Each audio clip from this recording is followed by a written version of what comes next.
You're listening to the I Love You Keep Going podcast with George Haas. For more information, please visit our website at www.mettagroup.org. That's www.mettagroup.org. So welcome everybody. This is I Love You Keep Going. It is Thursday, October 16th, 2025 at 7:35 p.m. Pacific Daylight Time.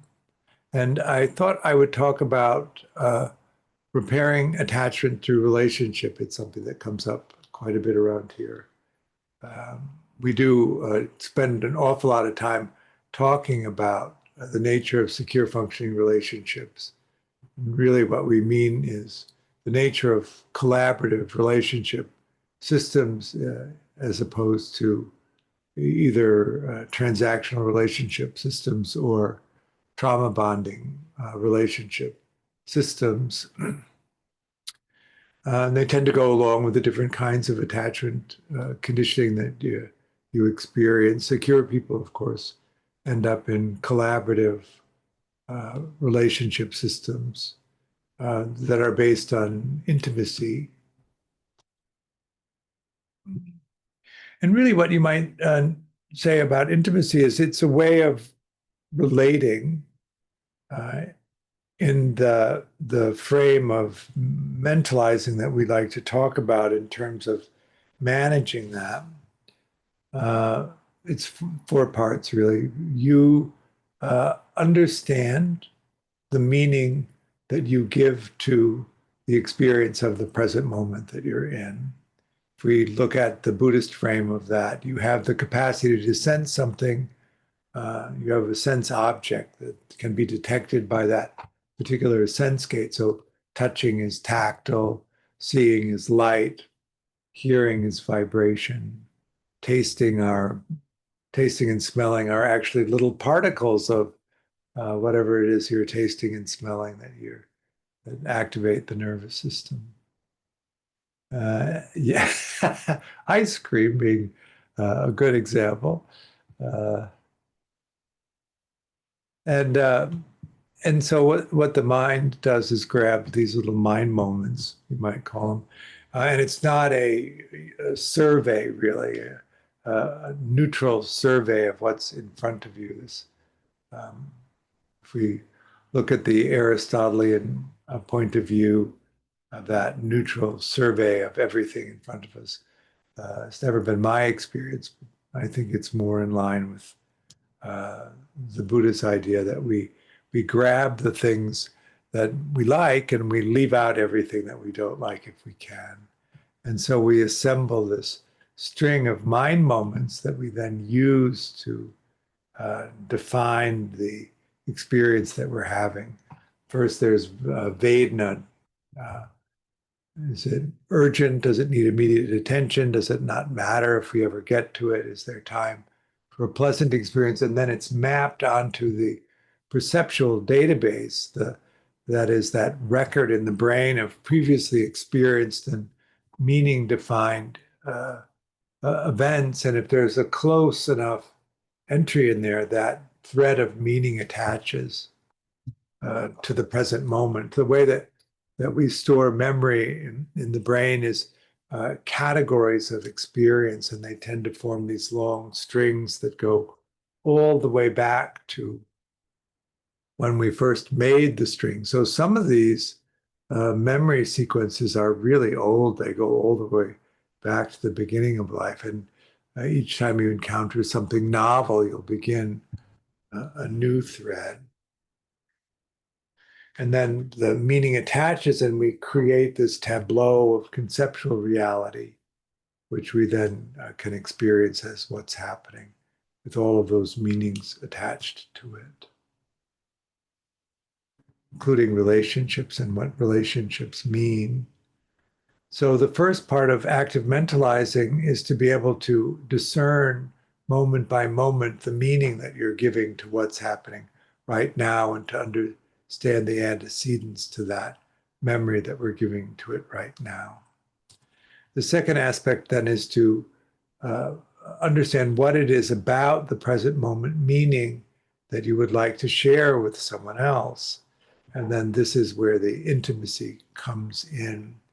In the third step, where you present to someone else a conveyance of the meaning that you're experiencing, you have to be able to uh, sometimes transliterate it in such a way that they'll understand what you mean.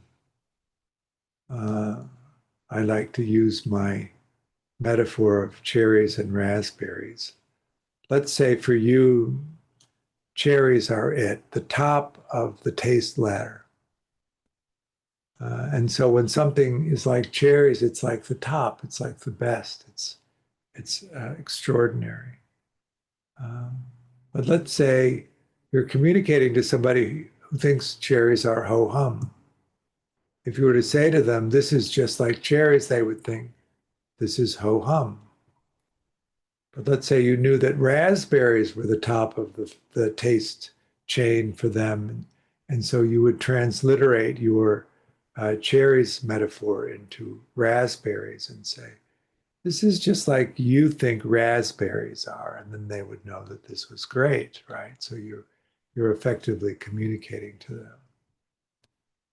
And as you get to know somebody, of course, you get to know the definition of their meaning and how they experience the world so that you have a ready source of understanding that you can use to communicate to them your meaning in a way that they would understand what you mean. I think that most of us who don't actively mentalize at that level instead to prefer to associate with people whose meanings are similar to ours so that there's no transliteration necessary. This is also true, I think, of Dharma teachers. We tend to prefer Dharma teachers or teachers of any kind that actually talk to us in a language that is very similar to us, very familiar to us, where there isn't a lot of transliteration. But it is also, I think, important to understand how people define things so that when you need to communicate to them something that's subtle and perhaps difficult to understand, you have ready means of doing so. So this third part, the first part of it is how do you communicate something to someone else so that they understand what you mean? And the second part of it is that when they communicate to you their response to what you've communicated, you understand what they mean. And oftentimes in relationships where things go awry, they go awry because you're using your definitions and they're using their definitions, and there's no transliteration. So they don't really understand what you're saying to them, and you don't really understand what they're saying to you, and you can get quite caught up in the mistranslations. Make sense? And then the fourth aspect of that is that in understanding their response to your communication, you modify your understanding of the relationship that you have. And the same is for them when they understand what you're communicating to them in response to what they communicated to you. They modify the understanding of your relationship. That would be an intimate exchange. Transactional relationships are not like that. They're not based on that intimate back and forth. They're based on roles. And what you understand is the expectations of the role that the other person is playing. And what they understand are the expectation of the role that you are playing in relationship to them. And what you monitor is the compliance to the role rather than an intimate exchange of experience. And then the third one is trauma bonding. In trauma bonding, you move in and out of being the avatar of the other person's perpetrator. And they move in and out of the avatar of your perpetrator. So sometimes you're relating to them as they are, and sometimes you're relating to a facsimile of the perpetrator who caused you the trauma that moved you into a place of trauma bonding. Is that making sense? So that when we talk about repairing in relationship, what we're talking about is moving from a role-based model or a trauma-based model into a collaborative model, which means you would then have to be willing to receive an intimate expression of somebody else's thoughts and feelings. And you would have to also reciprocate by expressing to them your intimate thoughts and feelings. It's like learning a vocabulary, learning the vocabulary of someone else's meaning. Would it? George, this is about things mostly. Well, meaning, feeling. About Well,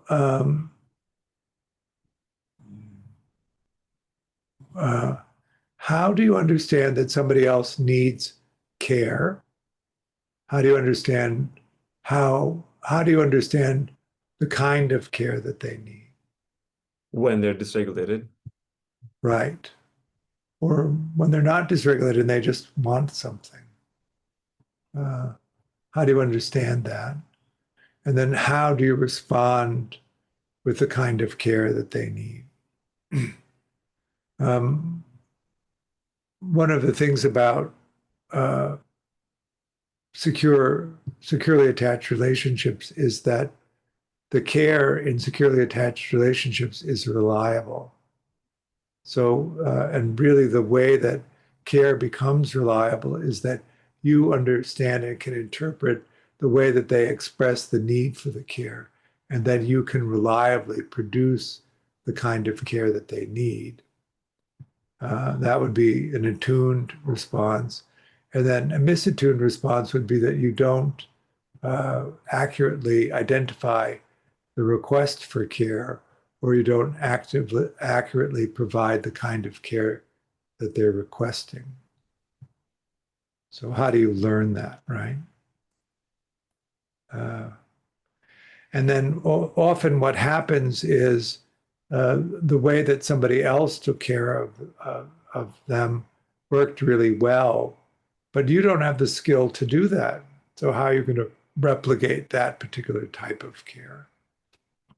And that's where the collaboration comes in. You recognize the kind of care that they need, but because you don't have that skill set, you have to come up with a different way of taking care of them that will produce a similar outcome of them feeling taken care of, even if you can't do exactly the thing that used to work for them in a different relationship than the one with you. And then they have to be willing to collaborate with you so that they can discover a kind of care and the skill set that you have that will be useful to them in feeling taken care of. Is that making sense? So to give you an example, because people who grow up to be dismissing people were neglected in childhood, one of the aspects of the neglect was physical touch. And so what you'll notice is that in relating to dismissing people, they don't like to be touched. And they're not good at touching people because of the lack of experience. And let's say that the thing that makes you feel the safest is where you're chest to chest, belly to belly with someone, and they just hold onto you until you settle, and then you're asking a dismissing person to do that, and they'll be increasingly uncomfortable the longer the embrace goes. And to be belly to belly to someone, chest to chest to somebody is just an anathema to them. It's completely dysregulating. So how does that work? How do you, as the dismissing person, attempt to train yourself to allow physical touch, which actually would be good for you too, at such a pace that the person that is very used to just constant physical affection is satisfied with that. So we were looking really at the conditioning that we had in childhood, the strategies for comfort and soothing. We were talking about chocolate ice cream just before we started the group. Did you grow up in a family where food was one of the comforting offerings, in which case you learned to comfort with food? And if you get hit with something that's dysregulating to the point where you're really going all the way back to that early comfort, then it's ice cream that's in the dish, right? We have comfort food restaurants, right? It's one of my biggest gripes about the vegan community is that most of the vegan restaurants are comfort food, which is not what I'm looking for. I want a Michelin star meal. I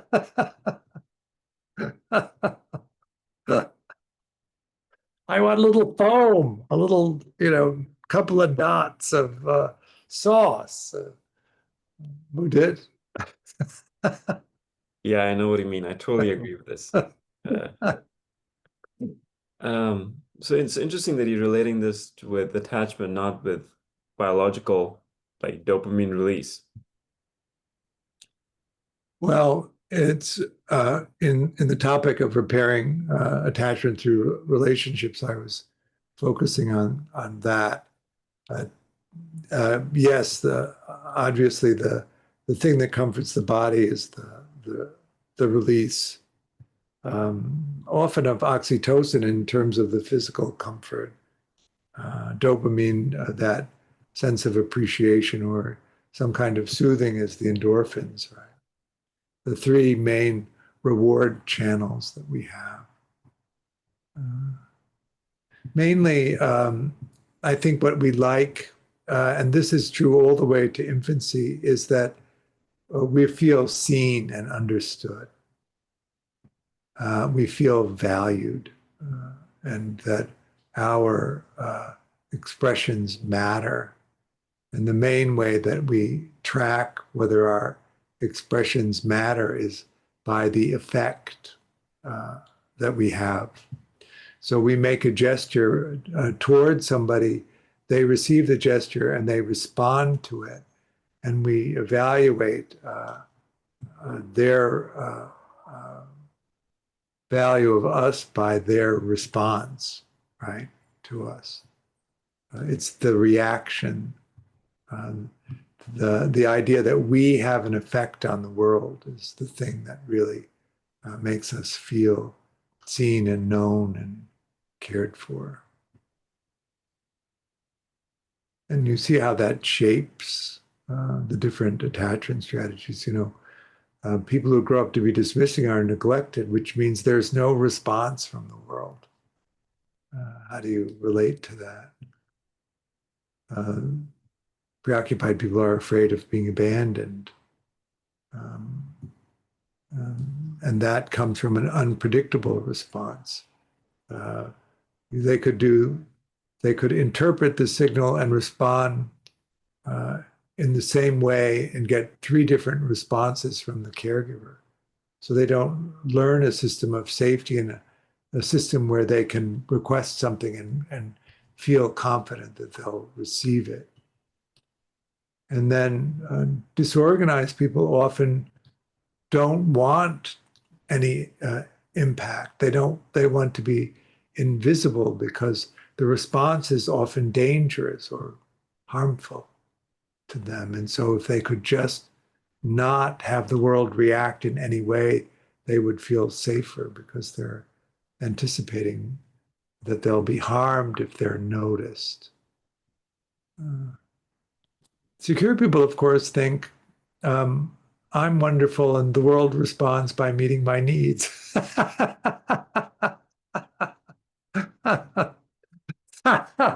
So that's really where we're trying to get to. I'm wonderful, and so if I request for my needs to be met, the world will respond by meeting my needs. And that's that. It's really just that simple infant gesturing to the world, and what happens? Does the world respond by being interested in what the child might need, and then trying things out until they land on the thing that the child needs. And so the child begins to associate this gesture with that response. And so there's a very secure and complex relational experience of needs being exchanged for care. That's pretty awesome. But if that isn't what happened, you learned something else. And so now part of this process of repairing is allowing yourself to be authentic in your expression with someone else so that you can begin to have an experience of somebody responding to your authentic expression with an authentic gesture of the right care, right? Not a misattuned care. So we might look at these worldviews that are attached to the different attachment systems, or maybe frame it as a non-mentalizing strategies that are common with the different attachment strategies. Secure people tend to use an active mentalizing strategy, so they're constantly evaluating whether they're understanding what's actually happening so that they can be collaborative in their response. Dismissing people tend to use psychic equivalence as their main mentalizing strategy. In psychic equivalence, you think that your understanding of what's happening is what's happening. And you think because you're accurately understanding what's happening, that everybody else is having the same experience that you're having, so that you can reasonably assign meaning to what's happening, and that will be the universal experience of meaning that's assigned by everyone to the situation that they're experiencing. Do you see any fault in that logic? Here we are with this understanding that we all have our own set of definitions to everything. And so that when we look at a situation and we go to define it, we'll use the set of definitions that we carry with us from our conditioned experience to assign meaning. And because everybody's conditioning is different, everybody's deck of meaning is different, everybody is assigning a different meaning to what's happening in the present moment. There is no universal meaning that everybody's tapping into. Make sense? But when you think that there is, and somebody doesn't respond in the way that you think they should, according to the meaning that you've assigned it, then you are in distress. Dismissing people that are, because they're so inwardly focused and so used to using their stack of definitions, they get quite frightened when somebody confronts them with an alternative meaning. It really does feel confrontatory that when somebody doesn't agree with their interpretation, and they will move into a process of either trying to persuade you through seduction that their meaning is correct, or bully you into acquiescing to their meaning.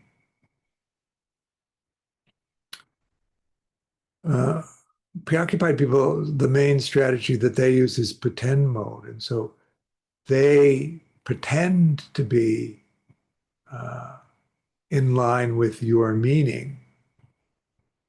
They would rather not rock the boat. That works very well in a coupling between a dismissing person and a preoccupied person, because the dismissing person will insist that their point of view is correct, and the preoccupied person will pretend that it is, even if they don't think it is, because they want proximity that will come to that. And they also want to participate vicariously in the other person's exploration, since they don't explore very well.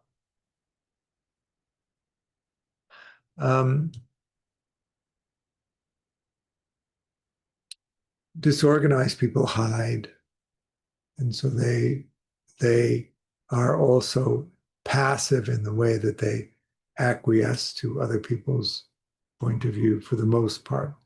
An exception to that would be somebody who's controllingly preoccupied people, for instance, because their main way of connecting is through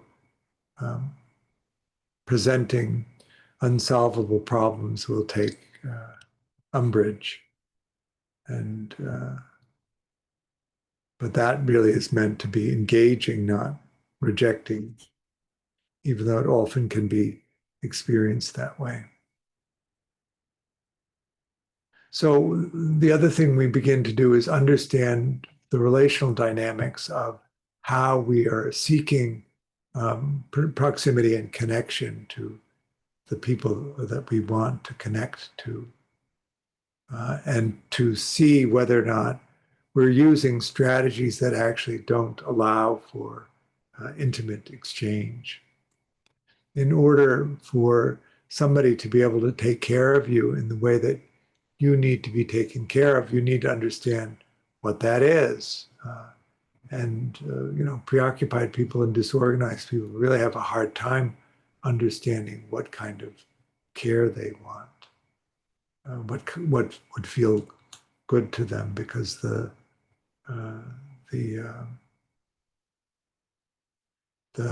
quality of relationships have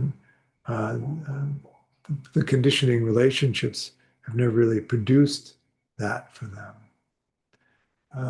When, for instance, with a preoccupied person, when you use unsolvable problems as the dialogue for connection, people are not delighted to see you. They know that they're going to be trapped in this quagmire of helplessness, which they can't wait to get away from. So you don't have the experiences of being delighted in and being valued.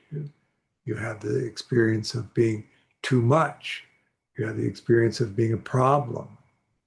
You have the experience of people having to attend to you, but not the comfort and soothing that comes from a mutual relationship. Dismissing people suppress emotion, so they also suppress awareness of discomfort that they might have.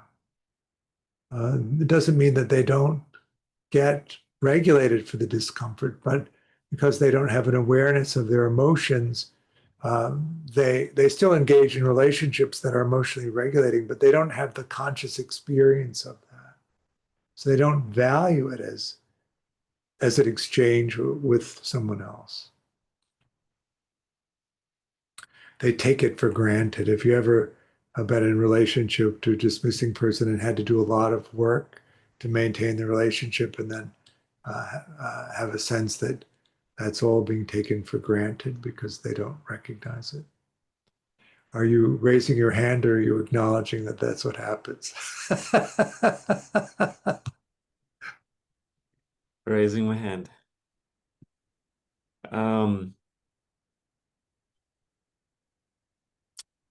Oh yeah, so the thing of the idea that about the experience that I'm having of you, I'm always confused if it's actually the other person's experience, or is it filtered through my experience, which is a negative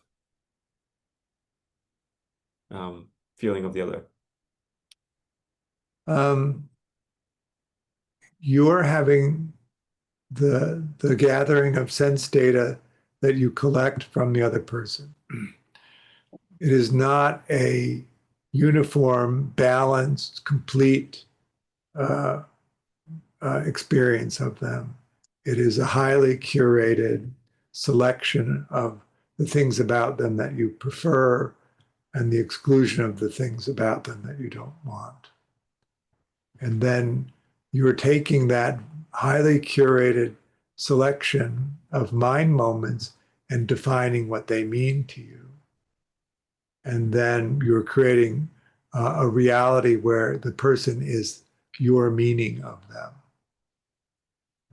We all do that. That's Yeah. I just realized, of course that's the case. I mean, a person is not born like that. Of course, 100% of it is conditioning, right? 100% of it is my meaning on top of the person. right. But if they're intending to communicate to you, of course, they're sending you coded messages that they want you to pick up. I'll give you an example. My friends Jimmy and Vincent have been together since 1963. You do not want to play charades with them. Uh, we were playing charades. I can't even tell you how mad everybody got. It was absolutely stunning how angry they got by the end of the game.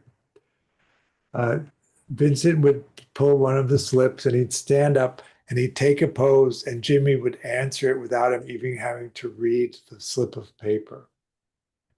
And then Vincent, and then Jimmy would pick a slip of paper. He'd get up, he'd say 2 or 3 words from the slip of paper, and Vincent would answer it and it would be correct.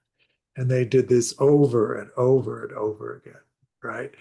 They know each other intimately. They know what each gesture means, what the meaning of it is for each other. That's really an intimate connection.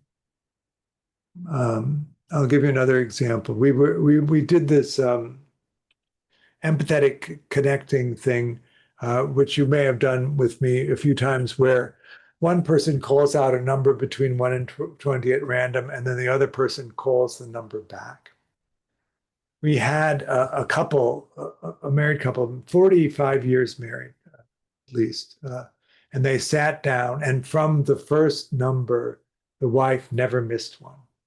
Bing, bing, bing, bing, bing, perfect. And then we flipped it, and the husband never even got close a single time.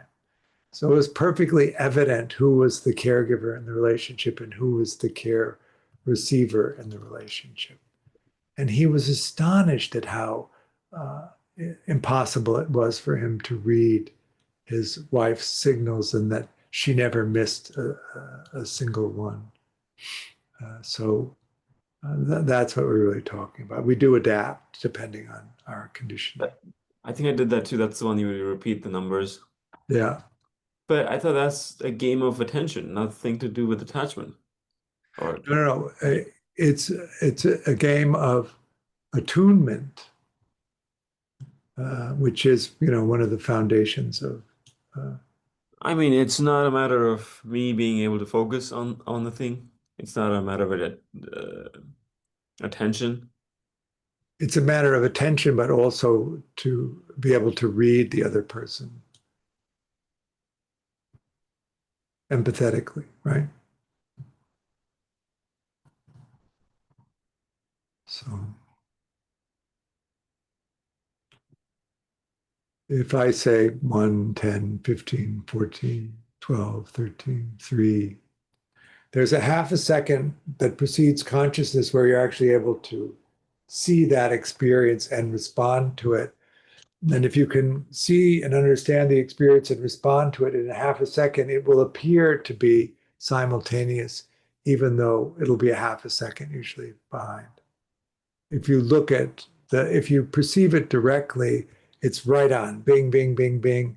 And if you looked at the videotape, there would be a delay each time because the videotape is later. Is that making sense? So it is possible to perceive real time. I thought consciously it's not possible. Like you can never see the moon directly. You can always see the reflection of the moon. You know that example.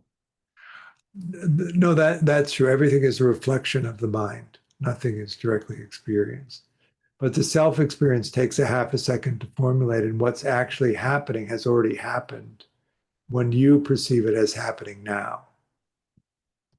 So that, for instance, if you were to watch the videotape play it would appear as if it were happening simultaneously. But if you watch the videotape frame by frame, you would see that it wasn't happening because you can see it for longer than a half a second. Is that making sense, PJ? Since we did this, I always think now when I'm singing along to the radio, I think, am I singing a half a second slower than I think I am? That's just something. Well, if you're singing along and you're not waiting for the self to know what you're going to sing, so you're on the spontaneous side of things, you're hearing the song and then formulating your sing-along response, and then they're both entering consciousness at the same time. So it appears as if you're singing completely in sync when actually there is a delay in there. It's just the delay is behind the wall of the creation of self.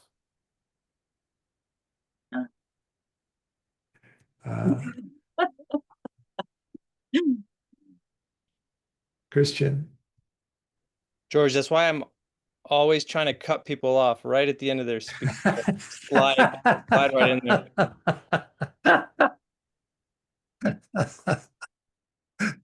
That takes a lot of attention. But it.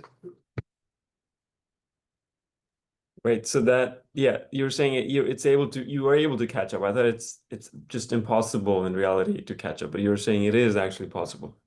I misunderstood. Well, I think that if we were to experience things as they actually happen, we would be aware of the delay. But because there's a delay built into the whole system, anything so for instance, when you hear the words that I'm saying, do you hear them first as vibrating sound and then define them and hear them as a word? Or do you hear them as a word and not really hear the vibrating sound without the meaning attached to it? Understood. So the sensory data and the meaning has a half a second delay. Right. Got it. Well, and the self-experience, remember that the activity of you is the unconscious body-mind process. And the self-experience is actually part of that whole meaning making of the sensing. So it is part of the sensing experience, but it creates the perception of me over here, that stuff out there. But that is also part of the sensing experience. It's not separate from the sensing experience. You're sensing the experience of self, which is the same as the whole sensing experience. There's not a separate self that is viewing that. The self viewing that is also that. Is that making sense? So it's not like sense data, self, meaning. It's only sense, self, then meaning. Right. So you take in the sense data, it's transmitted. The body does the urgent, doesn't matter, is there time for pleasant. Then the brain stem distributes it to the various parts of the brain that are going to help you decode it. Then it's decoded, and the meaning of it and the conceptual reality of it is manufactured and sent forward, and then the self-experience comes online just as the conceptual reality is being formed, but we're experiencing the conceptual reality through the self-experience, and that's why it appears the way that it does. Without the self-experience, there's no experience of conceptual reality. I will give you an example of that. Have you ever sat down at your desk and started working and then looked at the watch and 2 hours have gone by? What happened to all of that activity? Christian shakes his head no, looking completely blank. I have the experience of sitting down at my desk and working, and then like 2 minutes have gone by. Good work if you get it. I remember in meditation when I first started doing Vipassana, I would sit and sit and sit and sit and sit as long as I possibly could sit and open my eyes, and 2 minutes would have gone by. And then I would say, that's ridiculous.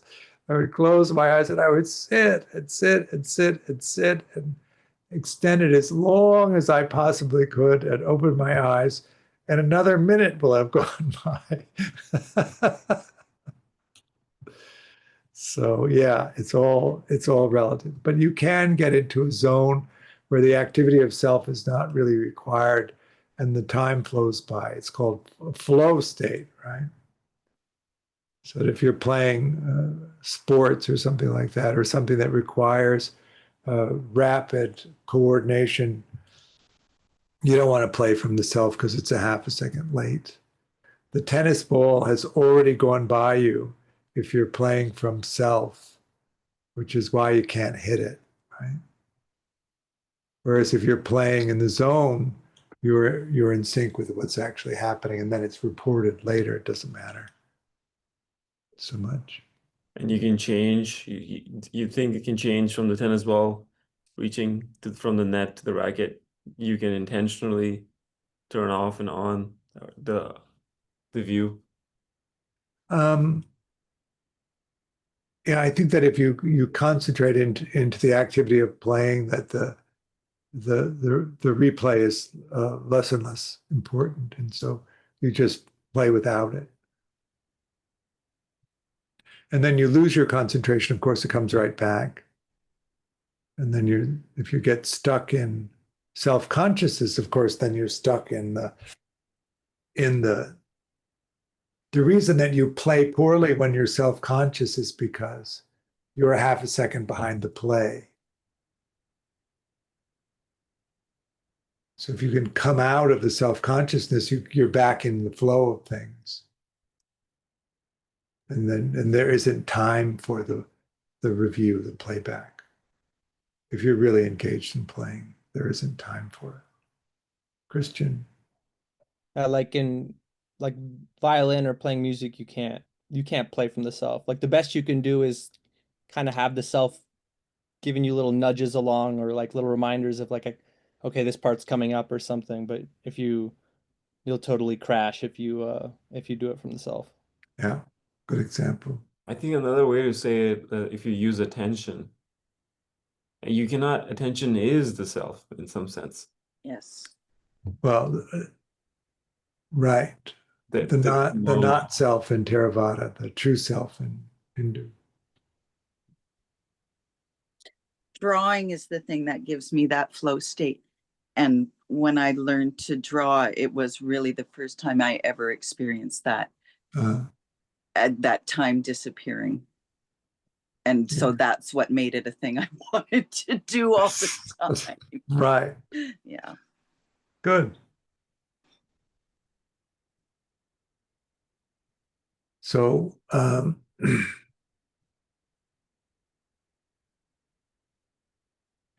thing is with all of these conditioned responses to things is they're often, when you attempt to unwind them, dysregulating emotionally. And the best way to regulate when you can't regulate yourself is by being proximate to somebody who is a good regulator for you. And so one of the things that's important in attempting to repair attachment conditioning is to begin to set up social networks of people who will help you when the experience of exploring what your conditioning is dysregulating. So you begin to assemble around you the people that are willing to walk into your lion's den or your dragon's den, right? The people who will go with you as you go into this material, which can often be so disconcerting. But you don't want somebody who then takes over the slaying of the dragon. You need to slay your own dragons. What you need is somebody who will go with you and come back with you. And so part of this repairing through relationship is really beginning to collect a social network of people that are emotionally regulating for you and are also willing to enter into an intimate exchange around how the experiences of your life have affected the decision-making process that you've engaged in, which has resulted in where you are now. Is that making sense? So that you can actually inhabit where you are now fully and then navigate where you're going to go from here in a way that will be meaningful to you. That's the idea, the plan, as it were. So what do you say we do a little meditation? What would you like to do?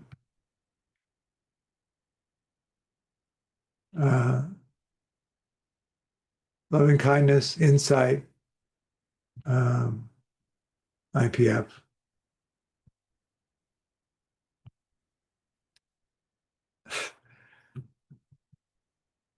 Let's see here.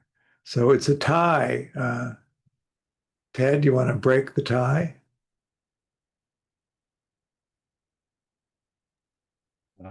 Either 2 or 3. Sorry for the the ambivalence. So it's tied and ambivalent at the same time. Mario, we're turning to you.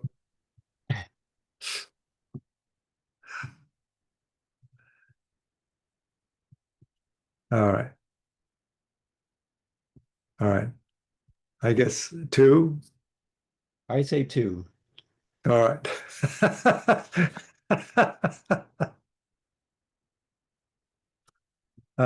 Do you remember what 2 is? Vipassana. Yeah, good. All right, here we go. Okay. Let go of the meditation. Comments or questions on the meditation? Susie? I'm wondering what pain is, whether it's in or out. Yeah. Well, it's Physical usually pain. feel out, but there often is an emotional reaction to the pain, which is then feel in. And then you have to really discern which one it is that your attention is focused on. Sometimes the attention is broadly held, so you're holding both experiences at the same time. And then you might zoom in and see where your attention lands. So I also usually have a visual component to it as well. The pain in the body produces a in of the place in the body that hurts. Interesting. Good. Thank you. So let's talk about what's happening. The Saturday is the second of the exploration half days. We're going to talk about, I'm going to talk a little bit about my creative process with photography and writing as an example of exploration. And I'll also go through the advanced mentalizing skill set. We're going to start a level 2 on the 21st of October. It's a Tuesday afternoon at 4:30. Kaleidoscope is our monthly gathering, which is 11 to 12:30 on Friday, the 26th. Let's see, what else are we doing?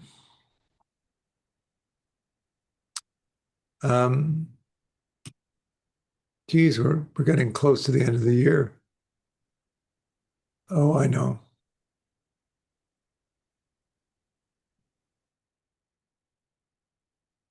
One On October 21st, we're going to try a lunchtime workshop. It's our first one. So 1 p.m. to 2:15 on October 25th. We're going to have a lunchtime meeting and talk about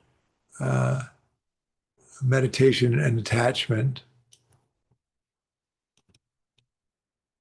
On November 15th, we're going to do we do this half day once a year. It's called, I like to call it family archaeology. It's to get us ready to go home for the holidays and view our family system as an archaeological dig. See if we can uncover what actually happened, so we have a greater capacity to understand it. And then we're going to do, for the first time in a long time, a virtual retreat, which is going to be from the 29th of December until the 2nd of January. And it's going to meet from 7 a.m. in the morning until 4 in the afternoon. So if you're interested in sitting a virtual retreat, take a look at that. It's going to be different than the way that we've done retreats in the past. We used to do a Dharma talk in the morning, interviews throughout the day, and then long practice periods. But instead, we're going to take it in 2-hour chunks and cover 20 topics over the course of it. Christian?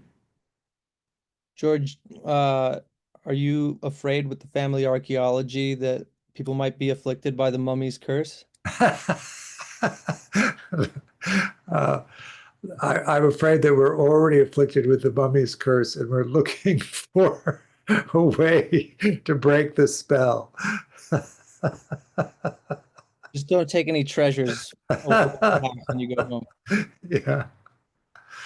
Well, one of the advantages is to see clearly what happened so that you can embrace the things that went well, that were to your advantage, and so that you don't get completely mired in just a sort of an idea of what went wrong.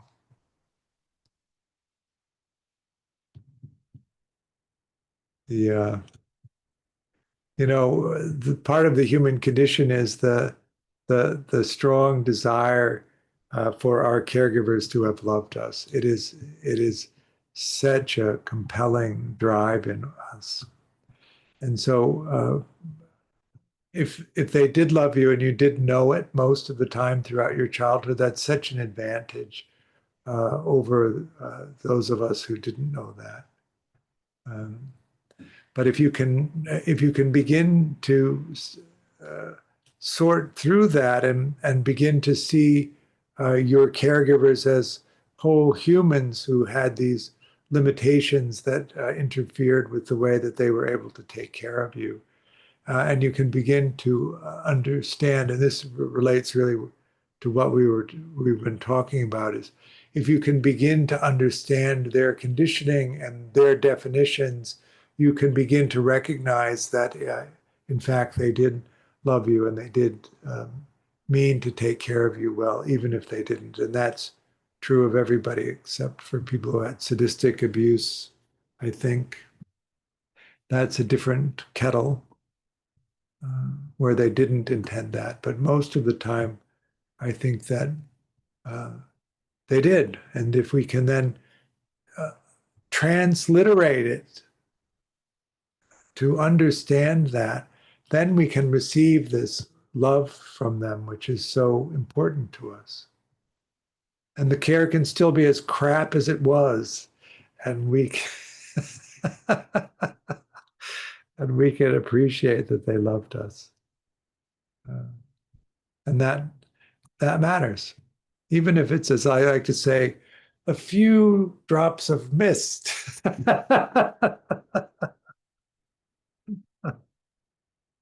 All right. Good to see you. Thank you for your practice. I offer the teaching freely, but if you're resourced and able to make a donation, I really appreciate it. It helps support me and the work that Mettagroup is doing.